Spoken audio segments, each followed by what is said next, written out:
reka tubyirate gutyo izemera kw'ibirenge byanjye biteguza kukwindina nabwihunikira nisinzira Imana irinda Abisirayeli ihora iri maso nisinzira Imana irinda abanyarwanda none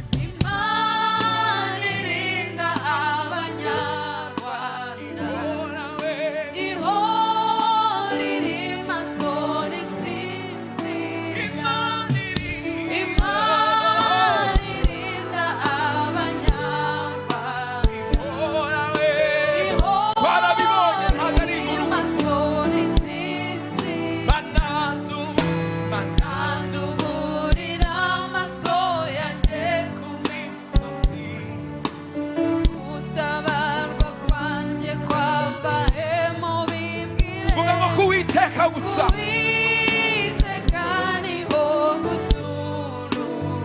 kumana we kumana yaremye ijuru kuwiteka we kuwiteka niho guturuka kumana yaremye ijuru Imana niyo murinzi wawe gicucu cy'iburyo bwawe gihora kumanywa izuba ntirizakwira ijoro ukwezi ntuzagutinda kumanywa izuba muri uku kwezi kwa cyenda ntuzatinya imvura ntuzatinya ibihe haleluya byaturira umutima wawe kumanywa izuba ntirizakwica ijoro ukwezi ntuzagutinda kumanywa izuba ntirizakwica ijoro ukwezi ntuzagutinda Imana niyo murinzi Imana niyo murinzi wawe wo kwizerwa iyo gicucu cy'iburyo bwawe gihora izakurinda amajyanama none no mu bihe bidashira izakurinda amajyanama no mu bihe bidashira izakurinda tubyatura twese none no mu bihe ngo izaturinda amajyanama kugeza imvi zibaye uruyenzi izaturinda amajyanama none no mu bihe bidashira izaturinda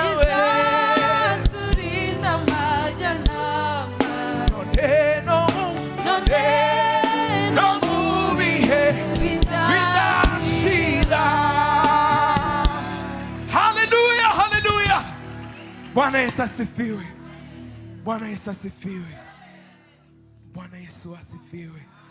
Hari indirimbo ya Hoziyana sinzi ko abenshi muyizi iravuga nk'uko imisozi yose igose Yerusalemu niko Uwiteka agose abantu be nk'uko Siyoni ari ururembo rw'umwami ukomeye niko tumeze mu mahanga turi hagati y'ibigusha n'ibigeragezo tumeze nk'akarungu mu mahwa tugenda mu nyanja tumeze nk'ubwato bunini budashobora kuzaroha twashyizweho twashyizwe w'ikimenyetso Uwiteka azaba n'amarembo y'ikuzimu ayo ntazadushobora nayo ntazadushobora. Bwana asifiwe we! Bwana Yesu asifiwe. Bwana asifiwe. Mwumvishe ibintu tumeze nkawe. Bwana Yesu asifiwe. Turirimba ko konyine twese tuzi tuvuge ngo twashyizwe w'ikimenyetso gutya twese gutya Uwiteka az'abantu n'amarembo y'ikuzimu ngo nayo ntazadushobora twashyizweho w'ikimenyetso Uwiteka az'abantu n'amarembo y'ikuzimu nayo ntazadushobora. Tubisubiremo twashyizweho w'ikimenyetso Uwiteka az'abantu n'amarembo y'ikuzimu nayo ntazadushobora. Twashyizweho haleluya Uwiteka az'abantu n'amarembo y'ikuzimu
Nazareti. Satana nta n'urwara tugusigira, urahombye, uhombye abari warasigaranye, uhombye abana b'Imana, urahomba amago yacu, urahomba abana bacu, urahomba ibyacu, urahomba abacu, urahombye.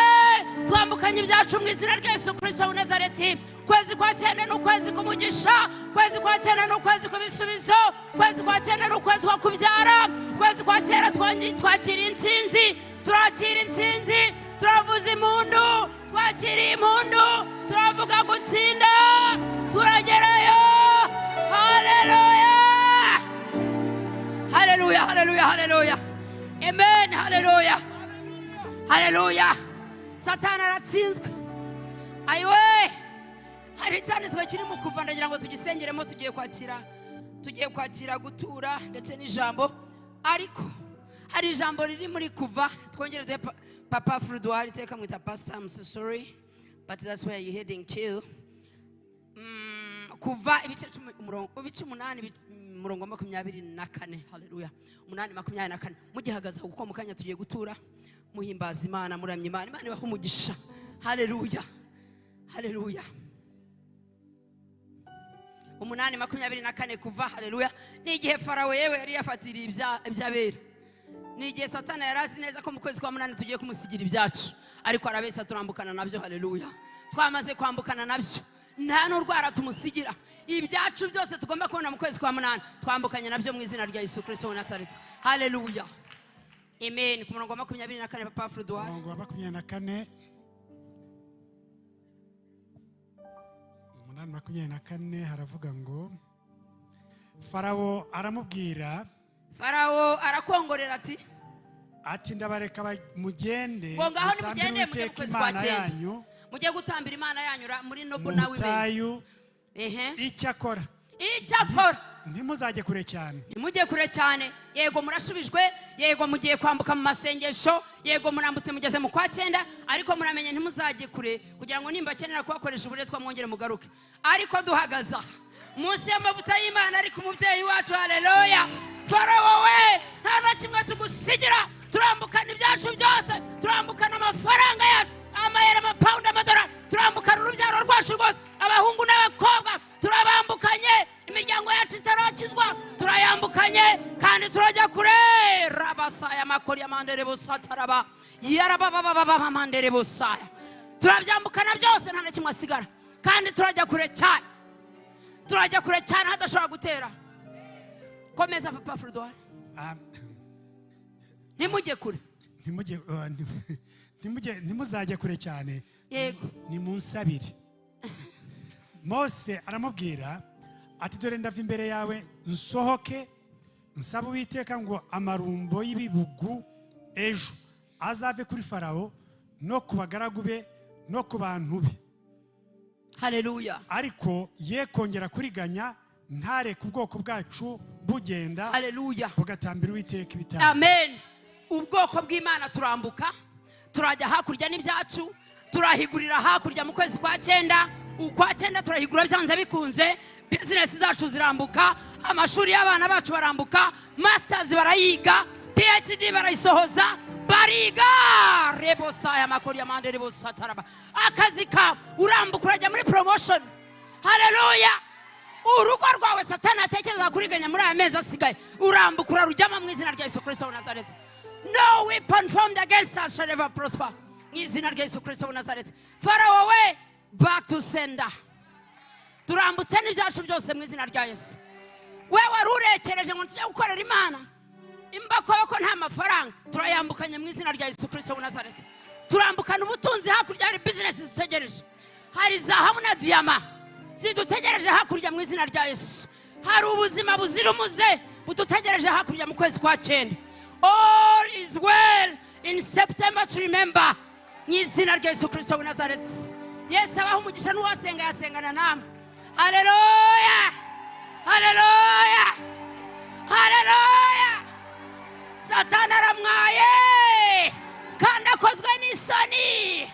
Ayiwe, bwira Satana ngo uruwari rwawe ruri hese, ruri hese. Yesu aduhana umugisha mwikomere mu mashyi muri abasenzi pe. Haleluya.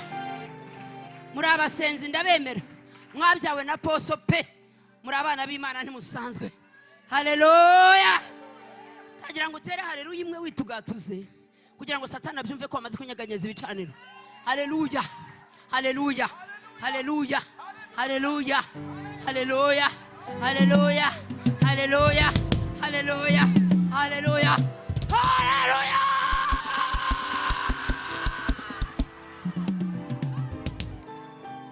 amen Yesu ahabwe icyubahiro tugiye guturira Imana yacu haleluya ibyo Farawo yakubuje gutura vayo uture turatura zahabu turatura diamant turatura amafaranga amayera amapaundi amadolari ibiseke byacu ntabwo bizongera kuba empty ko twambukanye ibyacu mu kwezi kwa 9 tutaranagera ikimenyetso cy'ibyiza aka kanya turi ku mavi dusenga ikimenyetso cy'ibyiza turacyakiriye mu izina rya Yesu Kristo wa Nazareth duturira Imana abafite badushireho hariya kuri momo code kuri konte zacu abayafite mu ntoki muzane mu biseke hano abaramyi barimo kuduterera barimo kuturamira mu ndirimbo ivuga ngo nyemerera Mana ngendane nawe mu butayu nta kiza kibayo haleluya kubera ko jewe nawe turambutse ariko fata isakoshi yawe wambukana ibyaha tuvuga ngo nyemerera Mana ngiye gutura nyemerera Mana nkuzanira amafaranga nyemerera nkuzanira amayero nyemerera nkuzanira iminyago nyemerera mu kwezi kwa 10 ndaza kuba multi-billionaire yes tuzabibonesha amaso jewe nawe turi multi-billionaires yes amafaranga arahari ntuzongere kuvuga ngo yarabuze arahari vayo duture arahari tugiye kuyabonesha amaso arahari Pastor Bob ya mafaranga jewe nawe twiyemeje mu miryango yacu turayazana mu kwezi kwa 9 yes turayazana nta nkomi Pastor Teddy turayazana ibyo niko bimeze mu kwa 9 turayazana ndetse tuzarenzaho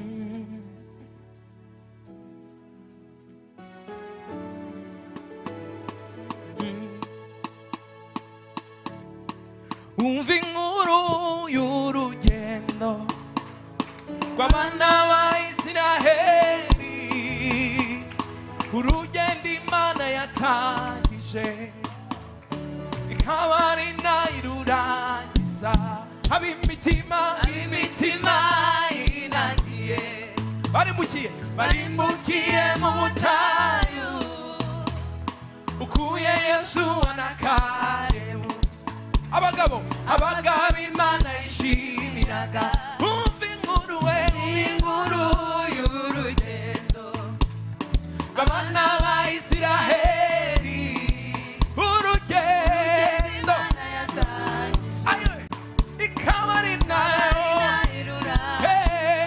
ab'imitima inagiye barimbukiye ukuyemo Yosuwa yewe nawe gusa abagabo we yemerera Mana gendane nawe mu butayu yemerera Mana we gendane hallelujah yemerera Mana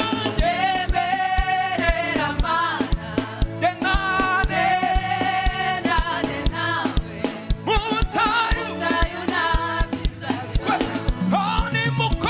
nimukore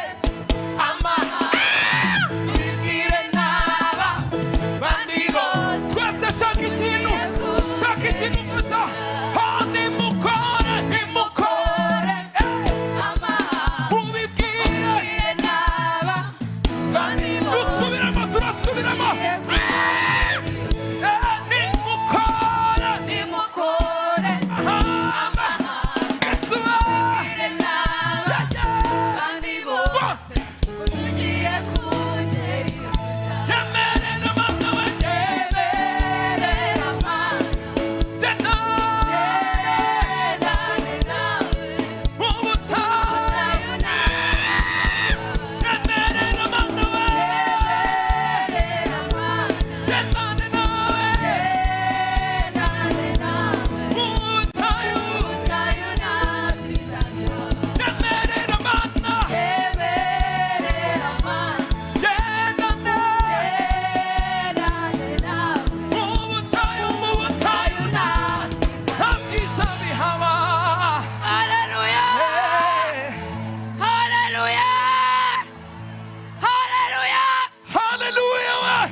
ahabwe icyubahiro. PS wakomere mu mashyi bajya kwicarira. Imana Abraham na Isaka na Israeli baho umugisha. Haleluya. Duhuje umutima twese duhaguruke dukomere Imana mu mashyi kubw'umukozi w'Imana yatoranyije uyu munsi. Pastor Bob, you most welcome. Haleluya, haleluya, haleluya. Yesu abaho umugisha mu dusengere n'amaturo n'ibyacumi mu izina rya Yesu Kristo. Yesu abaho umugisha. Haleluya. Haleluya. Mana tuje imbere yawe muri no fire week. Tukweretse ibyo twatanze, tukweretse ibya 10 n'amaturo. Aho twabivanye data uhongereze uhawe umugisha ko ntacyo uzaduha tutazakuzanira. Ntago dushobora kwinjira mu nzu yawe amara masa Yesu. No utabibashijwe mami uze kumubashisha. Ashobozwe umuha uburyo. Uri Imana itanga, uri Imana ihindura ibihe, uri Imana iduha iyindi nyito, Imana iduhindurira izina, uduhindurira ubuzima, uri Imana udukura ku cyavuga twicara n'abakomeye, uri Imana uduha amazina tutavukanye. Niyo Mana twambaje muri no fire week. Yesu ingubane natwe mu izina rya Yesu Kristo. Amina, amina, amina. Haleluya. Mwafasha tugakomera amashi Mama Tracy.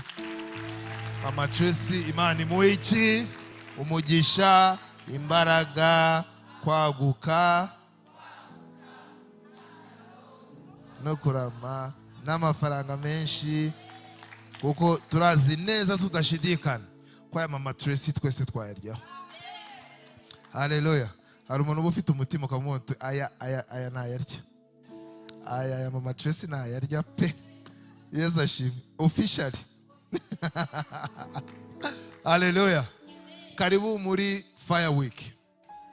Yesu ashimwe.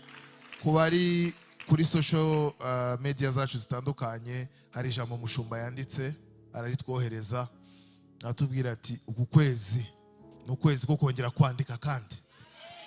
Haleluya. Atubwira ati twongeye kwandika kandi mu kwezi kwa 9. Ko turashobora kwandika rukandika mu kwa mbere, narangiye nandika mu kwa 8, nandika mu kwa 7, ariko aravuga ati uku kwezi kwa 9 kongeye kwandika, wizere ko ibyawe bigiye kuvuka.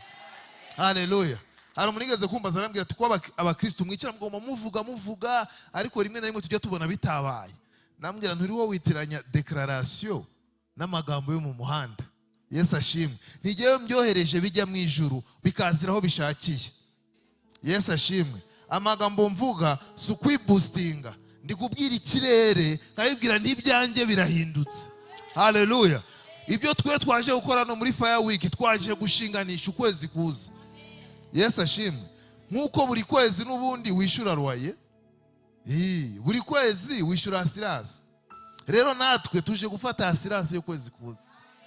Avuga uti Imana ndagushimiye kubyo wangejejeho, ngushimiye n'ibyo utafunguye, ariko nkwizeye kubigiye kuza. Yesu ashimwe. Ukwezi kwa 9 ni ukwezi ababyeyi bakumva neza. Haleluya.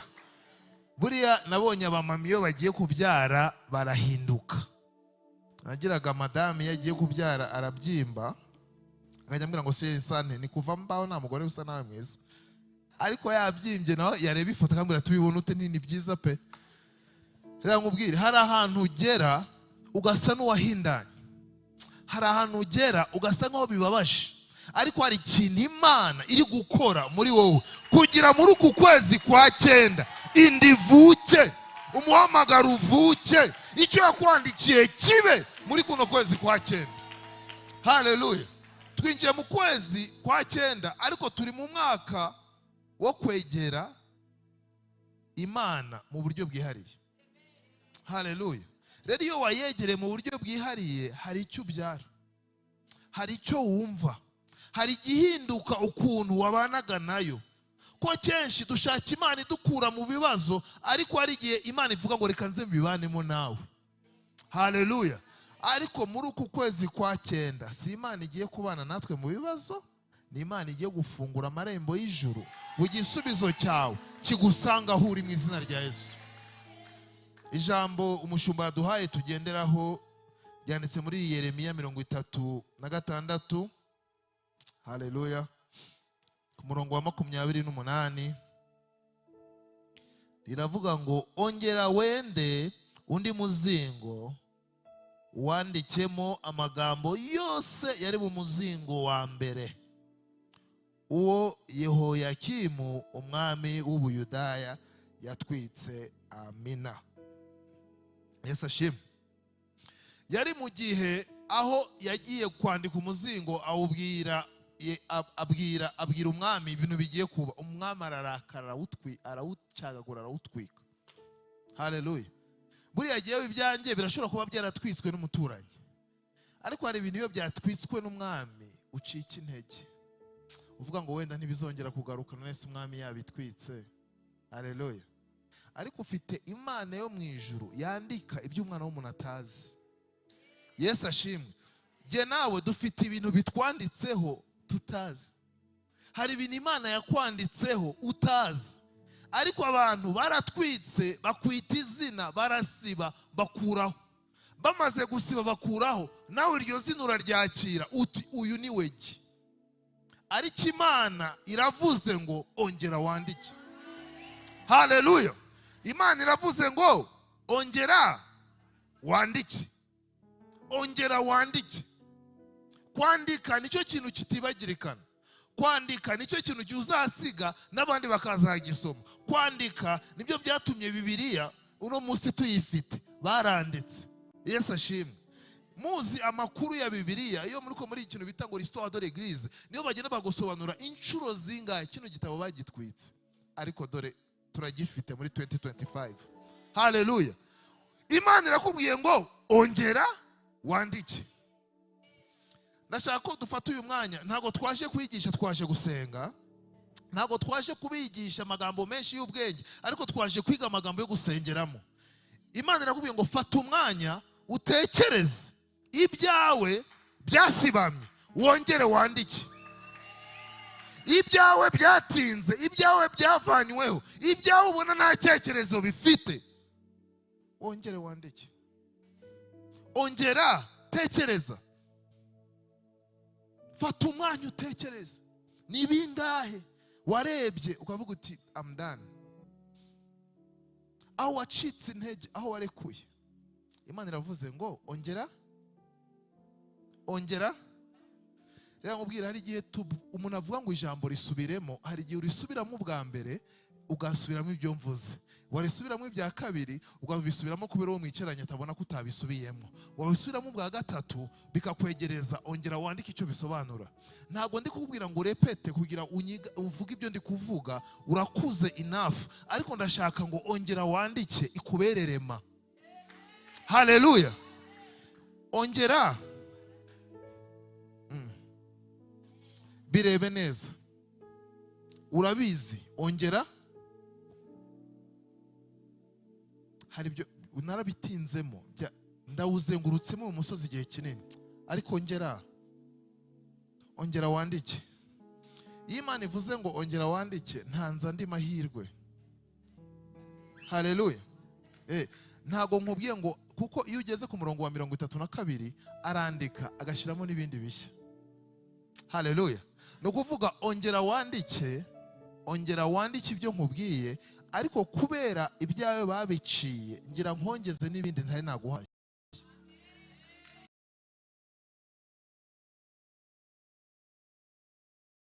Haleluya. Muri Fire Week ntago tuza kwiga kurwana intambara z'umwuka. Tuza kwiga gufunga amarembo y'ikuzimu no gufungura ikirere cy'ijuru.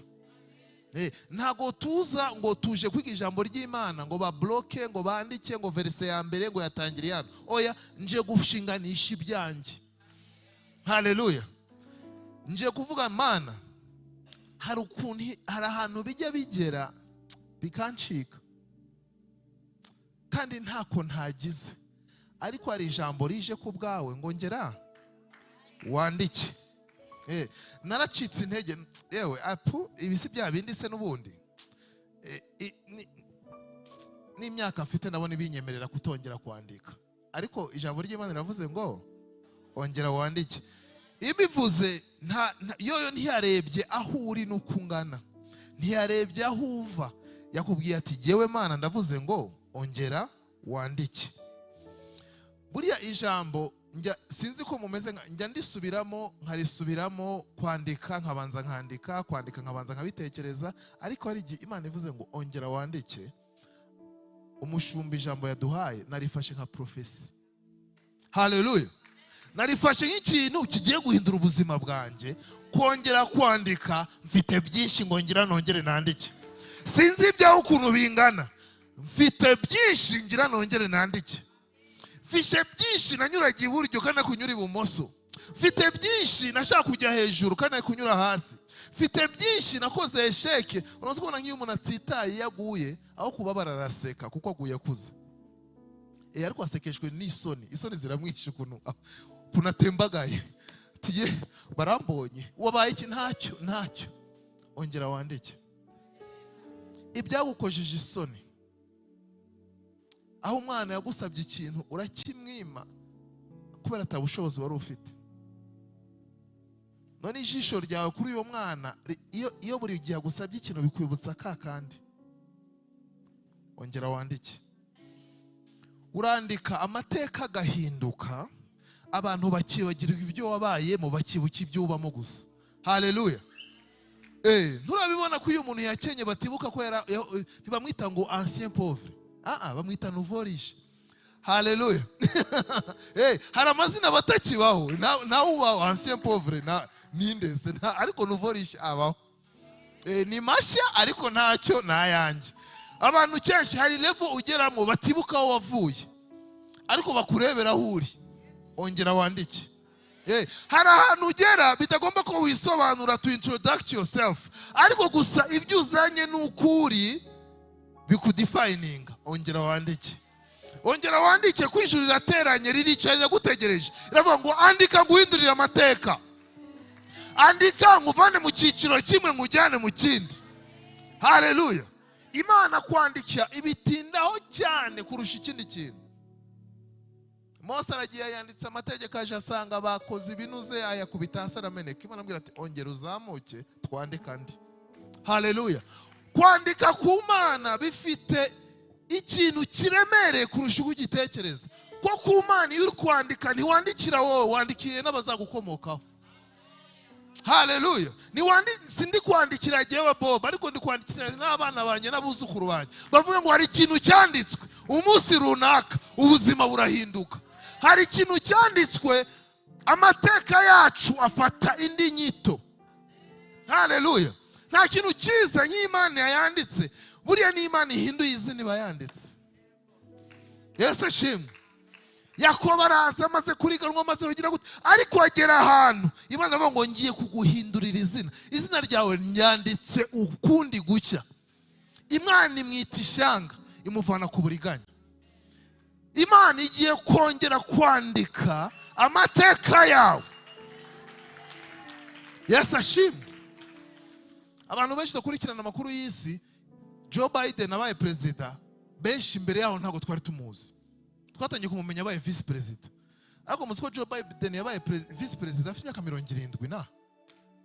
Ariko wamuzeure tipe. Ariko kubera umwanya yagezemo isi yose yaramumenye. Gusa Imana ivuze ngo ongera wandike, ngira ngo ushira ahantu you need no introduction no more. Haleluya. Hari ibintu tuvuga nk'abarokore ukavuga ati ibyo bintu se byabaho. Uwo byabayeho muri Bibiliya ninde iyo umurebye ukabona hari icyo yakurushaga? Ninde? Mumbwire. Ninde muri Bibiliya yageze ku bintu ukavuga uti uyu nguyu Mana, uyu nguyu nanjye ntabwo nari kwigereranya nawe rwose. Iyo uhereye kuri Aburahamu se wabizera, yagurishije umugore we kabiri kubera ubwoba kandi afite isezerano. Imana iravuze ngo ongera wandike. Ntago wandika kubera ubereye, ntago wandika kubera ufite aho uva n'ibyo ushoboye, ntago wandika kubera wirije uyu munsi gusa, ariko ijambo rivuye mu ijuru rigusanze aho wicaye mu buzima bwawe, riravuga ngo ongera wandike. Ongera wandike si imbaraga zawe. Ongera wandike, it's an act of obedience. Y'iki Imana ivuze utazi n'ikigiye gukora, ariko ubuzima bwawe bugiye guhinduka. Ongera ongera wandike, ongera wandike kuko nawe aribyo bakwanditseho. Haleluya. Ongera wandike uhindure ibyo banditse kugira ibindi ibyo ugiye kwandika bikudefining from now on. Bavuga ati yaranditse. Andika udafite isoni, andika utarebye karakita yawe ngo urumva ngo ugende itonda ngo iyo nanditse ntago ari ngombwa ko nandika byinshi. Andika mu kudaca bugufi kwawe, ntago dushaka kubireba, ariko ongera wandike. Ni wowe uzi mu mutima wawe ukuntu bimeze. Ongera wandike barebe. Hari igihe wandika ukandika mu Kinyarwanda, si no kuvuga ururimi, ndi kuvuga ukabyandika mu kinyabufura cyane. Mana jewe rwose ntago ari byinshi gusaba, jewe ndandika. Ongera wandike. Iyo ubaye kuri iyi si wireba ukuntu igenda, ureba yuko ibintu bigenda ibindi bikaza, ureba ko abantu bakomeje ugasanga baroroshye, ureba ko abantu bari hejuru no munsi bakaba bari hasi, numva nakwandika. Haleluya. Nahuye n'abantu bari bakomeye, umusaza aragenda ararwara, amafaranga yose yakoreye imyaka yose ayivuzamo, arangije arapfa. Ongera wandike nyamara. Kuko kwandika kwawe hari ibintu uri guhindura mu buryo bw'umwuka, ku buryo n'indwara uri kuzisenya. Kenshi hari igihe dusenga Imana idukureho ubukene, yagukuraho ubukene ariko ukarwara, none amafaranga wabonye ukazayivuzamo. Ongera wandike ushishoje kugira n'ibyo yaguha bizabikurikirana umunezero. Ongera wandike. Ongera wandike. Turi mu myaka aho ureba isi speed igenderaho. Je nkunda nkibaza ngo inayo speed ijuru rigenderaho. Uno munsi with the internet information yose nyibona like this, ariko information y'ijuru ntiri muri telefone. Hallelujah.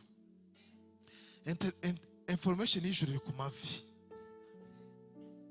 Kubona uno munsi waje mu mwanya wose wari ufite, ariko avuga uti reka ninjire muri Fire Week, hari ikintu Imana igiye kudownloada mu buzima bwawe.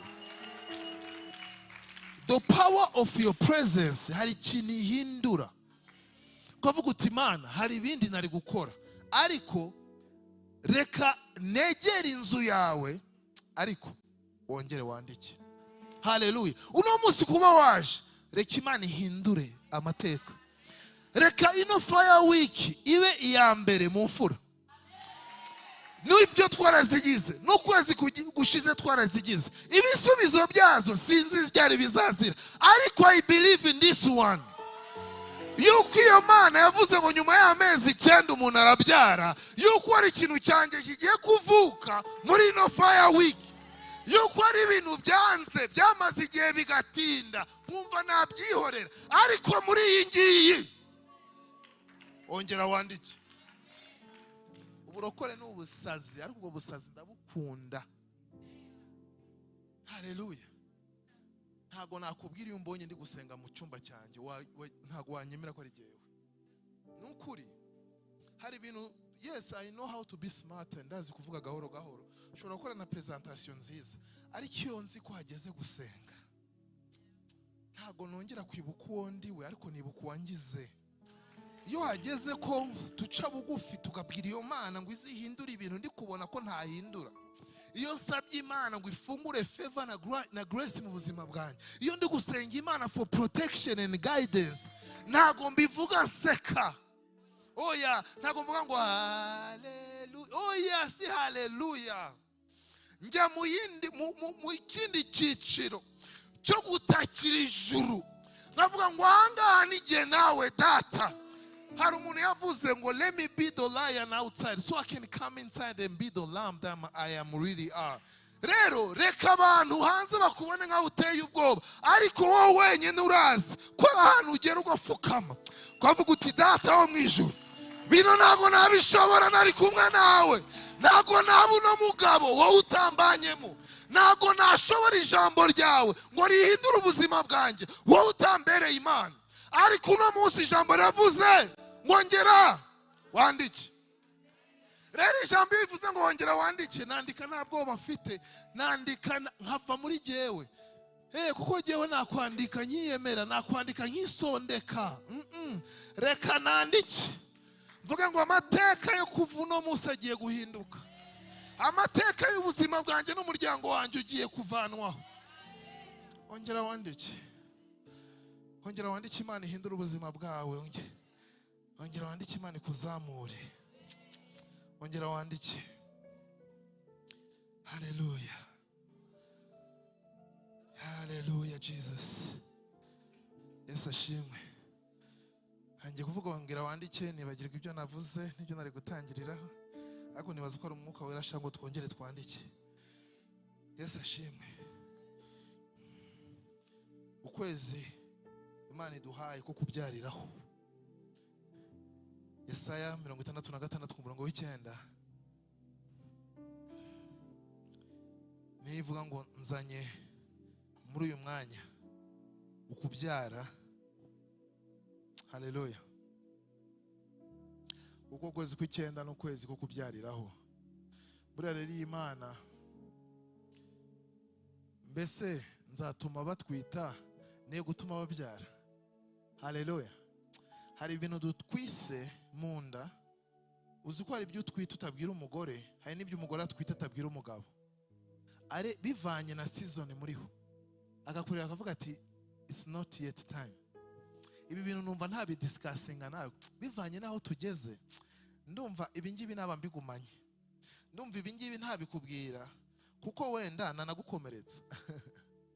Wenda nta nibyo washikira ngiye kubigusobanurira. Ariko iravuze ngo iyi Mana iguha gutwita, iyi Mana iguha ibitekerezo biremereye. Ni bande bari bafite ibitekerezo biremereye ariko kubera isheke nyinshi barabyihoreye? Wahura n'umushuti wawe akubwira toya, ati nawe wipashe muremure, ati manura, gabanya ibiciro, tangiriraho abandi batangiriye. Bande batangiye bate? Bitwa gute? Bavukiye? Bo ntago ari jewe, ntago mbivuze mu kwiyemera, ariko bo ntago ari jewe.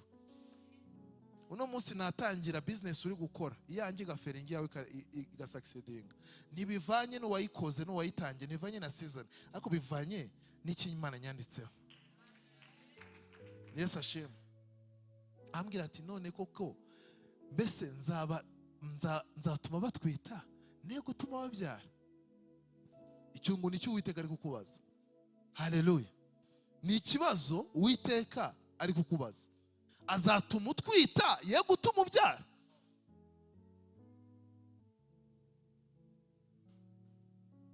Ntari kukubaza ubwenge bwawe, ari kubwira mwuka wawe ukurimo.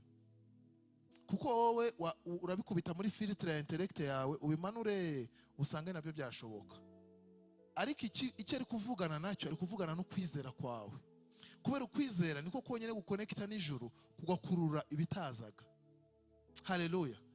Ubwenge bwawe ari ubwenge budufite bujya buyungurura ibintu, ankavuga ni ati kutabyara gusa, ati waretse ndo wa mbere se gwe tutanga experience n'imibare. Ariko ijuru rikubwira ngo ongera wandike. Yesu ashimwe. Rero muri kongera kwandika, numvise hari amagambo twavuga, kuko hari igihe umuntu yigisha nkumva umenga nabyumvise jewe ndi kubitanga, ariko simba nzi how was the delivery. So because I don't know, kandi ntazi icyo Imana igiye gukora, waretse nkagutiza aya magambo tukayasengeramo. Haleluya.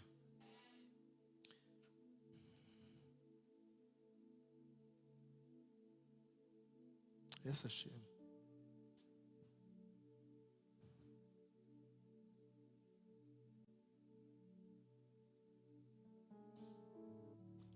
Rimwe rabwira usubiramo uti ibyanditswe byanjye n'Imana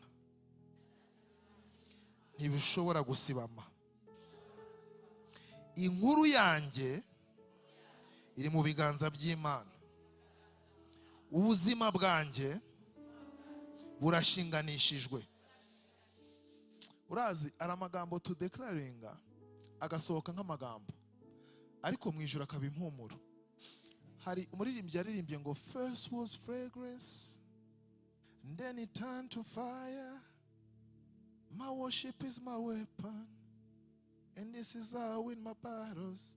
Yavuze ngo byatangiye nk'ihumuro, ariko ngo bivuye mu humuro ngo bihinduka umuriro. Ngo aravuga ati ndeni bihinduka worship yanjye. So ku worshipinga si ukuririmba, ni declaration uhijuru ukaribwira ubukuru bwayo. Haleluya. Si ukuvuga ngo ndanyuzwe, ni ukuyibwira uti Imana ushoboye byose. Yesu ashimwe. Si ukuyibwira ngo data ngo urumva ngo niba urabizi, oya Mana nzi neza nashidikanya yuko ntacyo nzaba kubera ndi mu kiganza cyawe. Nzi neza nashidikanya yuko uri Imana yaremye isi n'ijuru. Nzi neza nashidikanya yuko kuba ngufite uno munsi nitirirwa umwana wawe ngo yaduhaye ubushobozi. Ni ubushobozi twahawe. Ambasaderi asohotse mu gihugu akagenda mu kindi gihugu ahabwa ubushobozi. Ubwo bushobozi rero ntago bwanditswe ku gipapuro, bwanditswe mu mwuka. Abanyamwuka barakubona ariko wowe ntabwo ubuzi, kuko wewe wirebera inaha. Ariko Imana iravuga ngo hindura ibyicaro, wongera ugira ute, ongera wandike. Ntago ndahava. Yesu ashimwe. Imana irashaka ko twongera twandike, kuko ibyo nanditse uno munsi bigiye guhindura ubuzima bwanjye bw'ejo. Ibyo nanditse uno munsi bigiye guhindura uko abantu bandeba. Hari igihe uzi ko ushobora kwandika ibintu uno munsi ejo abantu mwahura bakagusekera. Hari abantu bafite igikundiro by default, kandi uyo muntu kenshi uzarebe niyo ugerageje kumwigana bikubera bibi. Hari umuntu ajya kuza agasuhuza abantu batatu wakagusimbuka, watangira kwikora buriya ntambonye, ubuse bigenze bite. Hari periode unyuramo mu buzima ntugaragare. Hari ibihe unyuramo mu buzima telefone yawe ntisone, ukazajya uyifata ukayirebesha kuri rezo. Ariko niko mufite rezo, no season ibintu byose bikanga neza. Ukagurisha itafari n'uwo mwagiye kurigurishanya nawe bakamufunga. Izo season rero Imana imbwiye ngo ngera wandike, numva ikimbwiye kuko hari igihe nanditse biranga. Yesu ashimwe. Nigeze gukora deal ndi muri season y'ubutayu. Ubutayu, hari ubutayu Imana igushiramo. Ubutayu ni dry season Imana ikunyuzamo kugira uyirebeyo nturebe ikindi kintu. Noneho nkora deal ya hatari, yari deal ya miliyoni 60 z'amadolari. Uyu muntu ahagera abashije kubonana n'uwo muntu bari guhita bampa miliyoni 2. Umva kame mu butayu nakuba musezeye. Yesu ashimwe. Ntinyimana ko wa muntu yageze muri Tanzania yarapfa. Ndavuga pepo mbaye. Rero buri ubukene n'ikintu kibi ntangira kubwira none se nibagira no gukompatisa, ntago mambwira none se nta wundi yamuramprasa, nta wundi mwazana akaza mu kimbo cy'uyo nguwo ko agiye ngomba gusinya. Je nabaraga miliyoni 2 n'ibyo umuntu yapfuye ndabyibagiye. Barambwiye ngo wa muntu yapfuye, bakibimbwira maze nta wundi yaza. Nta nubwo nabwiye sorry, ubukene buragatsindwa utana umuco wiva. Je niba nabonye miliyoni 2 zifata inyenyeri ndavuga ziragiye, ndambwira nta wundi aragiye. Ariko Imana imbwiye ngo Bobo ngera wandike. Ndavuga Mana, hari ibyo nanditse imyaka myinshi n'ibyacamo, ariko muri uku kwezi kwa 9 aho umushumba yatanze ijambo ry'ubuhanuzi aravuga ngo twongere twandike, nizeye neza yuko ahantu hose nzanyura nkandika mu izina ryanjye, icyo ngiye gusinya cyose kigiye kuba icyo. Buriya hari igihe wandika ariko abantu bagakurikira izina ry'uwanditse. Uburemere ntibuvuye ku wanditse, ariko buvuye ku icyuri. Yesu ashimwe. Ndashobora kwandika nitwa izina runaka ringana n'iry'izina runaka. Reka mbahe urugero. Kera nakoraga muri ya Musare 2004-2006, nari umukontabule. Umva nitwe twasinyaga kugira habe compensation hagati ya Musare na n'indi company yitwaga Sogeas Atome. Umuntu yasinyaga muri Sogeas Atome yitwa Nkurunziza Jean Louis. Nanjye nitwa Nkurunziza Jean Louis ku batabizi by the way. And then ariko nkuru nziza Jean Louis imbaraga zari zitandukanye. Wewe budget we yari 100 million y'amadolari, yewe budget yanjye yari 5 million y'amadolari. So iyo twabisohoraga tugasinya amazina, antete itagiyeho ntiwamenyaga ni uyuhe Jean Louis wasinye. Ariko bashizeho aho company iva, ibyo byahitaga bigira imbaraga kurusha ibyanjye. Yesu ashimwe. Rero si izina ugiye gusinya, ariko nuwakwemeye, nuwaguhetse, nuwabivuze. Si wowe ugiye kwandika, ariko antete ya company yitwa nde? Yitwa ijuru. Iyo antete niyo iguha imbaraga ituma niwasinya. Nibaza cyane kureba kuwasinye, ariko baraza kureba ibarwa antete ninde. Iryo niryo rifite imbaraga. Rero niwireba aho uri, ireba uwakubwiye ngo ngera wandike. Yesu ashimwe. Ongera wandike. Arababwira ngo ongera mutere inshundura ku manywa. Ongera. Arambwira ati Vieji Kalme, minjo expert. Ibintu byo kuroba ndabizi. Turoba nijoro ntago turoba ku manywa. Arambwira ati ariko ongera. Bwira mugenzi wawe ngo Yesu aje ntiyitaye kureba yuko wari usanzwe ubizi. Oya, ntago ari kuvuga, ari kuvuga ijambo rirema. Haleluya. Ntari kuvuga ijambo rya experience. Aravuga ngo ongera wandike. Yesu ashimwe. Mu mateka nta muntu yari bwarobe ku manywa, ariko barobye ku manywa, barobe ibirenze n'ibyo barobye nijoro. Rero ijambo ry'ubuhanuzi rirekuye, riraza rigakucanganyikisha ko rikunyuza mu nzira utajya kunyuramo. Abandi baragenda bagiye gusinya kontra, bagategura ibintu byose bagiye kuvugamo n'ibyo bagiye kwandika. Imana ikababwira ngo fata iminota 30 banze usenge. Ntago mwabyumva. Hari ibintu bijya biba ko hari kontra zijya zisinywa, amafaranga akarekura, ayawe ntuyabone. Niba ngaye byabayeho. Na ya business ikahaba. Mama, zinakuwa bye, ya business ikaza. Bakazajya bahita bakandikaho n'izina ari wowe waritoye. Bire minjo yo. Ariko Yesu aravuze ngo ongera wandike. Kongera kwandika no kuvuga ndangije gushinganisha kuva nonaha. My lawyer will be heaven. Comptable wanjye azaba ijuru. Ndangije doctor wanjye ni umumarayika. Erega kongera kwandika uhinduye inyito. Banki yanjye ni Imana yaremye cyose. Banki yo tuvuze ngo ni Imana yaremye cyose. Imana yabwiye umuntu Petero ati mzee harageze ko dutanga imisoro, ati genda wasame kifi.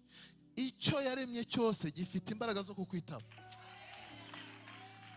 Hari igihe tubirebera mu maso ngo yigitangaza, ariko ntitwarebye mu maso yuko ari igisubizo, yuko icyo waremye cyose gishobora guhindukira kikakubera umugisha, ubuzima bwawe bugahinduka. Ongera wandike utarebye yuva. Ongera wandike utarebye imbaraga ufite. Ko imbaraga z'uno munsi zagushuka, ugatekereza ngo waranditse kandi warakemuye, ariko ijuru rikubwira ngo nkurebye aho ugeze mbona warenga. Nkurebye aho uri mbona hari ibindi ijuru ryakwandikiye. Iravuze ngo ongera wandike. Ongera wandike ntago iyobewe sheke wagize, ariko ongera wandike irebye bivanye na declaration y'ijuru. Iravuze ati mwana wanje uno munsi tugire dute kwandika. Point tugiye kuganiraho, nafite point 12, ariko ngira mvugiye mwe mumbawe. Bose bavuga ati 12 ngamvugiye cyangwa 2. Kwandika nanone ni ukongera kubyara. Point 1. Kuko umuzingo wa kabiri Yeremiya yanditsemo ntiwagaruwe gusa, ariko waje ufite ubundi buremere. Hari ibintu nta uzi impamvu iriya diri umuntu yapfiriye muri Tanzania. Kuko iyo uriya muntu aza akagera hano, nari gusinya kontra nkabona ayo mafaranga, ariko ntago nari kuzava mu Rwanda. ntibishatse kuvuga ko kuva mu Rwanda byari bibi, ariko ntibyari gutuma ngo njya muri Canada kugira mbere pasiteri muri Canada, kuko Imana niyo ifite ukuntu hinyanyura ubuzima bwacu ibugenza bitandukanye nuko twe tubitekereza. Hari igihe ifunga umuryango umwe ikagufungurira undi udasa n'umugisha, ariko ari umugisha kurenza uwa mbere. Kuko twebwe umugisha nibyo nshoboye kurya, kuko mfite umugisha mfite ibibazo bya ruwaye na rasiyo, mfite ibibazo by'imodoka na esanse, ariko Imana igashaka kumpindurira mu mugisha w'uruganda. So Imana ibitwaye muri level y'uruganda, ya miryango y'intoryi n'indagara irayifunga, kandi ya level y'intoryi n'indagara nizo nifuzaga, kuko nshonje none, ntago nshonje ejo hazaza. Nipatiye damage rero mama, nipe ni dame. Noneho kubera uri kugenda gutyo, uri gutekereza aho Imana yafunze, ukarebera Imana mu miryango ifunga, ariko nturebe inzira iri kukunyuzamo. Haleluya. Ko iyo nzira iri kukunyuzamo niyo igiye kugufungurira imiryango utigeze umenya. Nigeze kuvuga rimwe narakoze business, ngiye kureba umwaka urangiye nsanga nakoze business 26 zose zaraferinze. Haleluya. Iyo mvuze business 26, so ndavuga ngo naratekereje gucuruza inyanya. No, naranditse, dukora business plan, dukora concept, turavugana n'abantu, dusenya MOU 26. Very busy, busy uguruka, ariko hakuna takiceri. Izo zirarangira. Noneho indi business iransanga, uzikina iyo business indi yankundiye, expertise mfite muri esheke. Ntago mwabyumva, akambabwira abantu, ntago mwabyumva. Nari mfite igisubizo ku kibazo cyose bambazaga, kubera esheke nyinshi. Rero hari ibintu no musi uri kunyuramo uri kubyita esheke, kumbe ni amasomo y'umugisha Imana iguteguriye imbere. Hamwe umuntu mwicara akavuga ati wabagahe, ko nari uzi ko ari ahantu ugera ukavuga gusa bakaguha kontra batakubaje ibyo wize. Mubisikiye mutoke uko, kubera kuvuga gusa, ariko wakubaza ati wavugiye he? Accumulation des échecs. Kandi umuntu akakwita business, nawe ukavuga uti ndi businessman, umwaka warangira ugasanga wahombye 200,000 by'amadolari. Ahubwo nkora business mimi ndo wa mbere. Ariko knowledge nahavanye, expertise nahavanye, yatumye Imana iza nundi duhura mfite igisubizo. Nari maze gukora teze 26, doktora 20, ariko umuntu aceza we doktora 26. Buriya imbaraga z'umuntu ntiziva mu burebure n'ubunini, ziva mu magambo muva mu kanwa. Naravuze arambwira ati from now on you the representative. Atakubajije ati harya bo wize biki? Amagambo akuvuye mu kanwa agufungurira inzira. Uno munsi Imana igiye gufungura ikirere, ikubwiye ngo ongera wandike, ongera wandike uhereye no ku munwa wawe. Yesu ashimwe. Kubera ari igihe ugira declaration iri kano, ariko spirituality yawe ntitandukanye. Umuntu akavuga ngo ibishyimbo byarahenze, ati reka shareka, ati wowe, ati mwe muracyana arya se, ati reka, ati twaryaga amasaha 5 sigaye kuri 2, ati wa 2, ati yewe nteka amazi nagira unsura. Kandi uyu muntu ari kubivugira mu nyito yo kugerageza kwereka ko aciye bugufi cyangwa atakwereka ko afite ibintu, ariko ijuru ntago ari byo byabonye. Ijuru ryagiye gutanga report, papa wa muntu ntarya. Hagahita haza icyitwa ngo principe ya thanksgiving, igahita igukubita kuko yasanze ntuzi gushima mu by'Imana yaguhaye.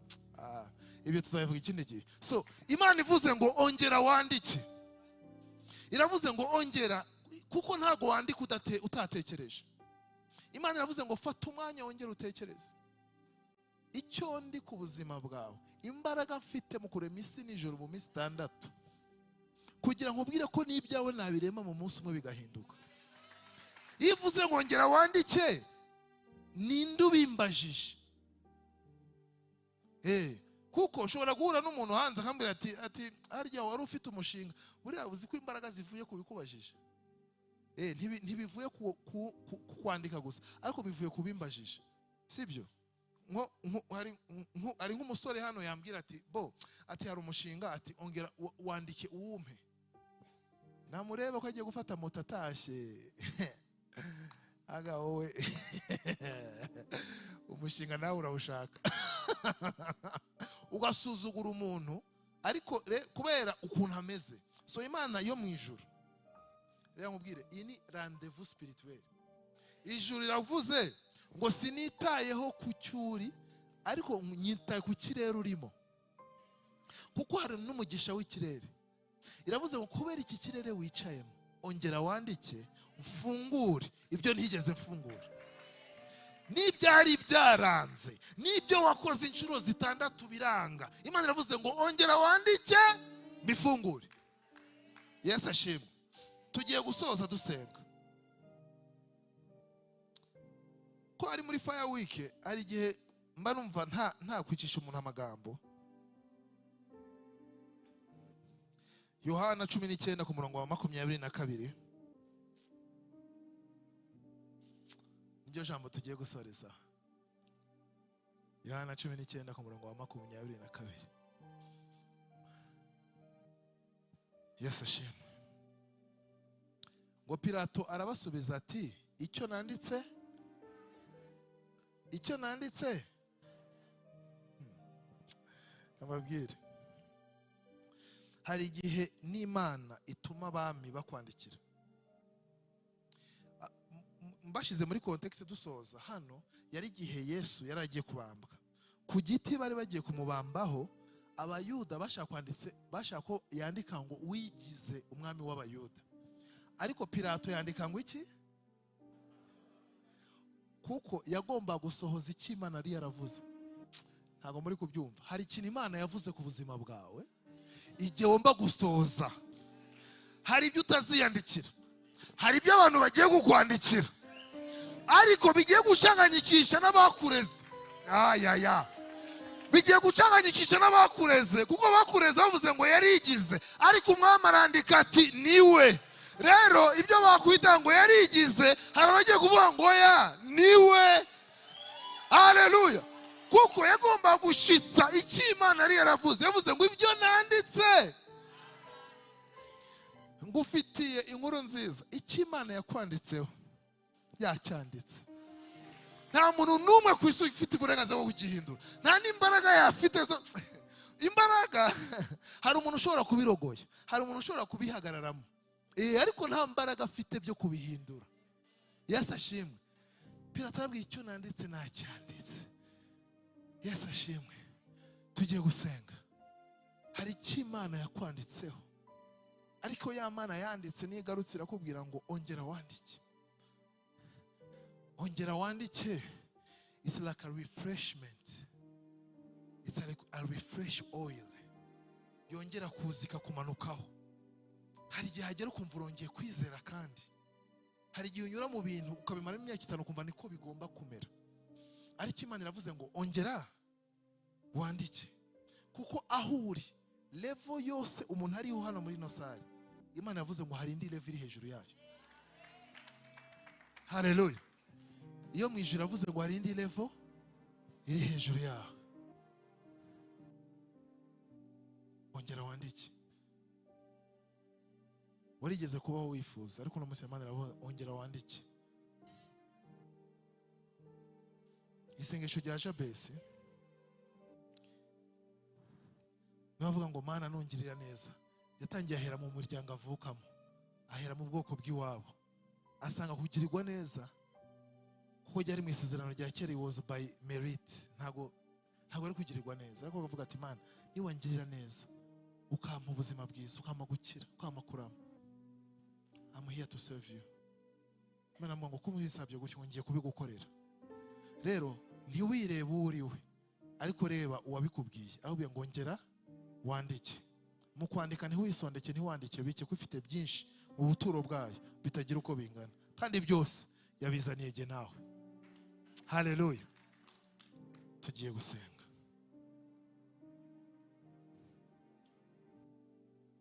ntibinsaba kugukoraho kugira ngo menye kuri mu ruhande rwa ntibinsaba kukubonesha amaso yanjye kugira ngo menye kunkunda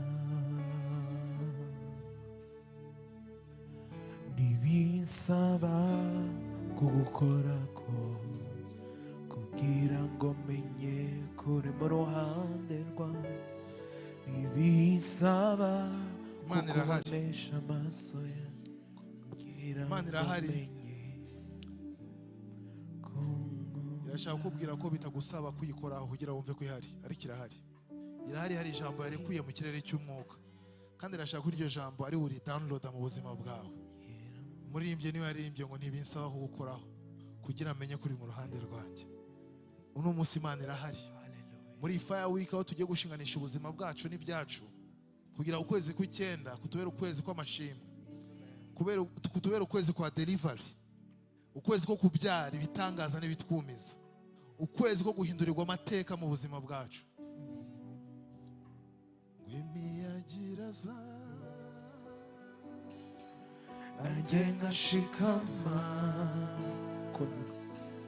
kuko nzi ko warungiye ntacyo nzoba leo kwambumbatiye nizeye ntacyo nzoba byizere ko ntacyo uzaba. imiyaga irasa Haleluya. nanjye ngashikama Twahaguruka tugasenga. Wafata kuko nzi ko position ushaka warungiye ukayisenga mu Imana. ntacyo nzoba noneho kwamvumatiye nise ntacyo nzoba ntacyo nzoba ntacyo nzoba ntacyo nzoba Ntacyo nzoba. arankunda Yesu Urankunda Yesu. aranyitayeho oh ntacyo Icyo tuzaba nzoba ntacyo nzoba Haleluya. arankunda Urakoze Yesu Data. aranyitayeho ntacyo nzoba nta na kimwe Ntacyo nzoba. Niba hari icyatinze ongera wandike. Niba hari icyabuze ongera wandike. Niba hari icyasenyutse ongera wandike. Kuko ntacyo uzoba ntacyo uzaba arahari. Aragukunda kandi akwitayeho. Aradukunda kandi aje kuduhindurira ubuzima. Aradukunda kandi ubuzima bwacu burasinganishije. Ntacyo uzaba mu izina rya Yesu. Ntacyo uzaba. yitaye ku buzima bwawe oh nta na kimwe ntacyo nzoba ntacyo arankunda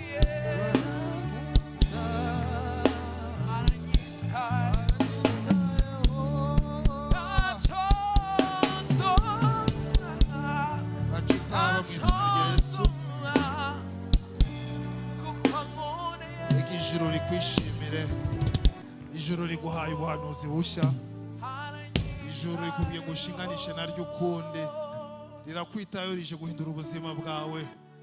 Mwami, tuje imbere yawe nk'abana, tugushimiye data ku ijambo ry'ubuhanuzi warekuye unyujije ku mushumba. Uravuga ngo twongere twandike, tuje kwandika ibyacu byapfuye, tuje kwandika ibyacu byasenyutse, tuje kwandika ibyacu bitigeze bihagera, tuje kwandika ibyacu tutigeze tubona, ibyacu byababajwe n'amateka, ibyacu byababajwe n'abavandimwe mu kazi ahatandukanye. Mwami, agahinda karatugota, tuvuga ngo ibyacu byararangiye, ibyo twategereje dusaba ariko tutigeze tubona, tuje kubishinganisha imbere yawe, turongeye kwandika mu kwizera kuko tuzi neza yuko inyito nkuru ari wowe. Tuzi neza data, tudashidikanya yuko ubuzima bwacu bugiye guhinduka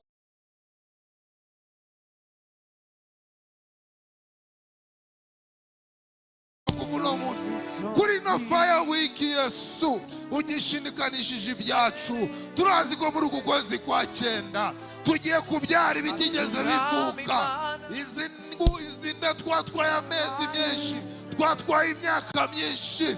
Twinjiye mu kwezi ko kubibona, twinjiye mu kwezi aho bigiye kugaragara, twinjiye mu kwezi aho bigiye gufatika. Ibyo twavuze ni byinshi, aho twanyuze ntiyagira uko hangana, ariko igihe ijuru ritabaye ni iki? Mu izina rya Yesu Kristo, reka imbaraga zitugendere, reka ukwizera kutwuzure, tumanukireho kwizera data. Hari igihe gucogora, hari igihe ducika intege, kuko biba